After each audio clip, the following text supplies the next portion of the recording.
அதிகமா கேள்விப்படுறது என்னன்னா பசித்து பூசின்னுவோம். ஆமா. ஆனா இப்ப வந்து கரெக்டா டைமிங்க்கு சாப்பிடணும்னு சொல்லி சில டாக்டர்ஸ் நம்மளுக்கு சொல்றாங்க. அப்ப எதுதான் எடுத்துக்கிறது? ஏன்னா ஒருத்தர்கிட்ட கேட்கும்போது ஒண்ணு மாதிரி இருக்கு, இன்னொருத்தர்கிட்ட கேட்கும்போது இன்னொரு மாதிரி இருக்கு. இவர் சொல்ற கரெக்டா, இவர் சொல்ற கரெக்டான்ற ஒரு குழப்பம் இந்த வந்துடுது. மாதிரி நேரத்துல நம்ம என்ன பண்ணணும்னா இயற்கையிட்டே கேட்டுறணும். ம்.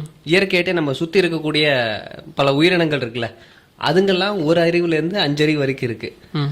அது எதுவுமே பசி எடுக்காம சாப்பிடாது. ஆமா. ம். பசிச்சா மட்டும்தான் சாப்பிடும். பசி இல்லைன்னா அமைதியா, அதுக்கு முன்னாடி உணவு இருந்தாலும் அமைதியா தான் படுத்துக்கும்.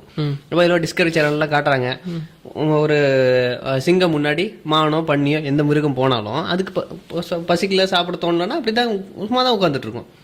ஆனா நம்ம வளர்ப்புல இருக்கக்கூடிய பிராணிகள் பாத்தீங்கன்னா பசி இல்லாம சாப்பிடுற பழக்கத்தை அதுக்கும் கத்து கொடுத்துட்டோம். நம்ம டீச் பண்ணிட்டோம். அதுக்கு பசி இருக்கோ இல்ல நம்ம ஃபீடிங் பண்ணிக்கிட்டே இருக்கோம். நாய்கள் வந்து வீட்டை காவல் காக்கிறதுக்கு இருக்கணும். இன்னைக்கு நம்ம நாயை காவல் காக்கிற அளவுக்கு இருக்கு. எல்லாமே கொழுக்கு இன்ஸ்டாகிராம் ஸ்க்ரோல் பண்ணாலே ஃபுல்லா பராமரிப்பு ஃபுல்லா அதுதான் இருக்கு. இல்ல அது கொழுக்கு முழுக்க குண்டா. அப்ப அதுக்கு ஃபாஸ்ட் ஆக்ஷன்ல சோம்பேறித்தனமா இருக்கு. பூனைகள் வளர்க்குற பூனைகளும் பெருத்து போயிருக்கு. மனிதன் கட்டுப்பாட்டுல இருக்கக்கூடிய மிருகங்கள் எல்லாத்துக்குமே நோய் வருது. காரணம் நம்மளுடைய பழக்க வழக்கத்தை ஒரு அறிவு, அதாவது அறிவு சார்ந்து நம்ம கத்துக்கிட்டோம் வளர்ந்துட்டோம்னு நினைச்சு அதுக்கு நம்ம இம்ப்ளிமெண்ட் பண்றோம். சூப்பர். ஏன்னா இப்போ வீட்டுல வளர்க்குற நாய்க்கு வந்து பாத்தீங்கன்னா ஏகப்பட்ட நோய் வருது.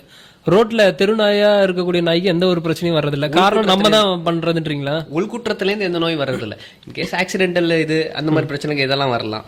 தெருவுல வளரக்கூடிய நாய்க்கு சொல்றீங்க? தெருவுல வரக்கூடிய நாய்க்கு இன்கேஸ் ரொம்ப அழுகி போன இதை சாப்பிட்டாலும் மேபி அது சார்ந்து வரலாமே தவிர, ஆனா நல்ல உணவு அது கிடைக்குதுங்கிற நேரத்துல அது பசித்து மட்டும்தான் சாப்பிடும். இப்ப நம்ம எல்லாருமே அந்த பசித்து சாப்பிடுற கான்செப்டுக்கு வந்தாலே பாதி பிரச்சனையை தவிர்த்திடலாம். முதல் விஷயம்